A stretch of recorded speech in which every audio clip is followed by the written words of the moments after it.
तानाजी पाटलांनी जात पडताळणी समितीला जे कागदपत्र दिलेले आहेत त्यावर आमचा आक्षेप आहे. या प्रकरणाची गंभीर दखल मुख्यमंत्र्यांनी घेतलेली आहे. पृथ्वीराज पाटलांचा ओबीसी दाखला तातडीनं रद्द झाला पाहिजे. प्रांत विटा यांनी फसवणुकीचा गुन्हा दाखल केला पाहिजे अशी मागणी करत मी काही चुकीची मागणी करत नाही. हे कोणी सभापती झाले तरी मला घंटा फरक पडत नाही. ओबीसी आरक्षणाचा गळा घोटणारे हेच लोक आहेत ज्यांनी ओबीसी दाखले घातले आहेत. त्यात 99% बोगस लोक आहेत. महापालिका, नगरपालिका, पंचायत समिती, जिल्हा परिषद यामध्ये जे सदस्य निवडून आले आहेत त्यांच्या दाखल्यांची चौकशी करून ते रद्द करावे अशी मागणी आमदार गोपीचंद पडळकर यांनी केली आहे. दरम्यान जिल्हा परिषद निवडणुकीत मला हरवल्याचा आसुरी आनंद जयंत पाटलांना झालेला आहे. मी असाच नेता झालो नसून ठोकर खात टोले देत नेता झालो आहे. आता मी टोले देण्यास रिकामा असल्याचा घणाघात त्यांनी यावेळी बोलताना केला आहे. जतमध्ये अतिवृष्टीने नुकसान झालेल्या भागाची पाहणी करताना पडळकर माध्यमांशी बोलत होते. हे बघा, विषय नीट समजून घेतला पाहिजे. त्यांचं काय म्हणणं आहे की आम्ही महाविकास आघाडीच्या सोबत गेलो म्हणून गोपीचंद पडळकर बोलते. त्यांना एवढी अक्कल पाहिजे. भाजपाची सत्ता काय 2 मतांनी गेलेली नाही. भाजपाची सत्ता 6 मतांनी गेली. म्हणजे आमच्याकडं 25 होते आणि त्यांच्याकडं 6 एक्स्ट्रा होते. तुम्ही 2 असले काय नसले काय, लिंबू टिंबू झाला. तिकडेही तुम्हाला महत्त्व नाही आणि इकडेही महत्त्व नाही.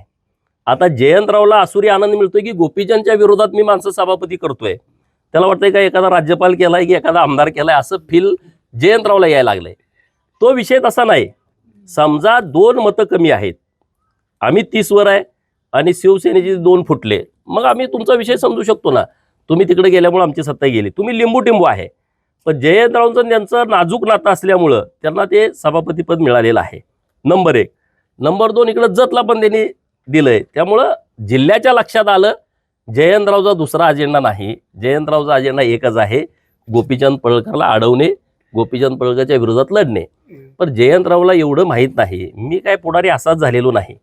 माझ्याकडं अध्यक्षपद आहे, माझ्याकडं 4 सभापती आहेत, माझ्याकडं जिल्ह्याची सत्ता आहे. मी असाच ठोकरं देत देत ठोसं देत देत पुढारी झालोय. त्यामुळे आणखी ठोसे द्यायला मला आधी संधी मिळाली. त्यामुळे तेच नाही. आता दुसरा विषय जो राहतोय तो जात पडताळणीचा. मुळामध्ये आपल्याकडं जातीचा दाखला वडिलांच्याकडून येतो. आपण वडिलांची वंशावळ मांडत असतो. मी माझ्या अंगचं सांगत नाही. तानाजी पाटलांचा उद्योग सगळ्या लोकांना माहीत आहे की हा बोगस माणूस आहे. म्हणजे बोकडं सुद्धा चोरून आणलेला तो माणूस आहे. मागच्या दुष्काळामध्ये कटपळमध्ये बॅरेल लोकांनी पाण्यासाठी ठेवलेले बॅरेल उचलून आणले. हा घाणेरड्या प्रवृत्तीचा माणूस आहे, लोकांना सगळ्या माहीत आहे. त्यात मला जाण्याची आवश्यकता नाही. एखाद्याचं कोंबडं जर चुकून दारात आलं तर तो कापून खाणारा माणूस आहे. तो विषय गौण. मी मूळ मुद्द्यावरती येतो. मी कुठल्या मुद्द्यावरती आलो आहे. त्यांनी जात पडताळणी समितीला जे दाखले दिलेले आहेत, कागदपत्र दिलेले आहेत, त्या कागदपत्राची नक्कल घेतली. त्या नकलीमध्ये त्यांची वंशावळ आहे. डायरेक्ट ब्लड रिलेशन त्यांचं कोण आहे? पृथ्वीराज तानाजी पाटील, तानाजी भगवान पाटील, भगवान बाळू पाटील, बाळू विठू पाटील, ही त्यांची वंशावळ आहे. आता त्यामध्ये कुणबी दाखला त्यांनी कुणाचा जोडला आहे? बाळू पाटील म्हणजे तानाजी पाटलाचे आजोबा, पृथ्वीराज पाटलाचे पंजोबा, त्यांचा मृत्यूचा दाखला जोडला आहे. 1877चा मृत्यूचा दाखला जोडला आहे. त्यामध्ये कॉलम आहे कितव्या वर्षी मेला? 25. कारण काय? तापाने मेला. आणि पुढं लिहिलंय कुणबी. हा त्यांचा मूळ पुरावा आहे. मग माझा आक्षेप काय आहे? एकदम बोगस प्रमाणपत्र आहे. ह्याला चौकशी सुद्धा करायची गरज का नाही? 1877ला मृत्यू, 25व्या वर्षी. आता समजा 1877ला मृत्यू झाला म्हणजे मुलं तर आधीच जन्माला आली असतील. बापाचा मृत्यू झाला म्हणजे मरायच्या आधीच पोरं होतील ना. 1877ला जर भगवान पाटलाचा बाप मेला तर भगवान पाटील एकतर 1877ला जन्मलाय, नसेल तर तो 76ला जन्मलाय, नाहीतर 75ला. त्यांचे काही भाऊ असतील, बहिणी असतील ते. आता 1877च धरू आपण. 1877ला बाप मेला म्हणजे पोरगा जन्मला. म्हणजे भगवान पाटलाची जन्मतारीख किती झाली? 1877. भगवान पाटील मेलाय कधी? 2009ला. 1877 आणि 2009 132 वर्षाचं काळ जातोय. 132 वर्ष माणूस आपल्याकडे जगतो का? नाही. बरं, आजूबाजू लोक सांगतात ना की बाबा हा 70-75, लयत लय 80. हा एक फॉल्ट आहे मोठा, गंभीर. बरं ठीक आहे, धरू चला 132 वर्षे जगला. 1877 भगवान पाटलाचा जन्म आणि 1973 तानाजी पाटलाचा जन्म. म्हणजे भगवान पाटलाचा पोरगा तानाजी पाटील 1973ला जन्मला.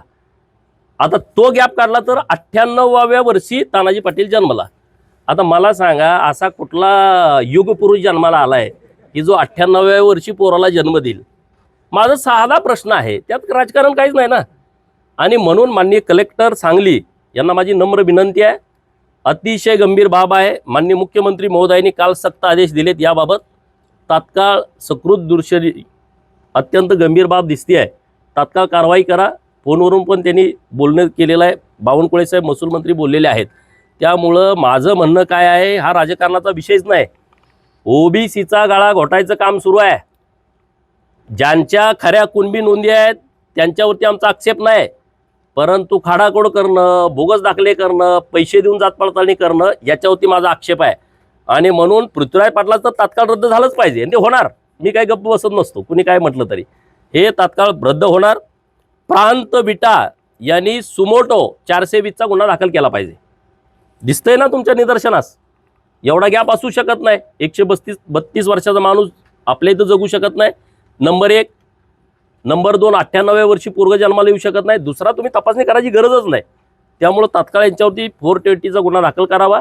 जात पडताळणी समितीनंच हे सर्टिफिकेट रद्द करावं, दुसऱ्याकडे नाही. हायकोर्टात आम्ही जाणार नाही. म्हणजे हायकोर्टात जाऊन 5 वर्ष जातील असले उद्योग आम्ही करणार नाही.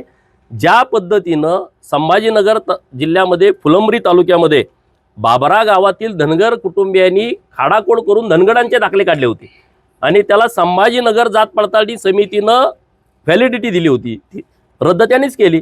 त्या धर्तीवरती सांगली जे जात पडताळणी समिती आहे त्यांनी रद्द करावेत. जात पडताळणी समितीवरती पण फौजदारी गुन्हे दाखल करावेत, अशी माझी एकदम नैसर्गिक मागणी आहे. मी काही चुकीचं राजकारण काय हा विषयच नाही. हे कोणी सभापती झाले मला काय घंटा फरक पडत नाही. मी काय असाच पुढारी झालोय.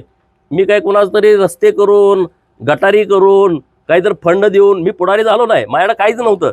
2020 पर्यंत मला कुठलाच अधिकार नव्हता की मी कुठला फंड द्यावा. लोकांनी मला नेता तयार केलेला आहे. त्यामुळे कुणी सभापती होणं, कुणी आमदार होणं. आता जयंतराव 2.5 वर्ष मंत्री होते, मग काय झालं? तुम्ही होताच ना साक्षीदार. आम्ही काय त्याचा आम्हाला काय फरक पडत नाही कुणी मंत्री झाला आणि पालकमंत्री झाला.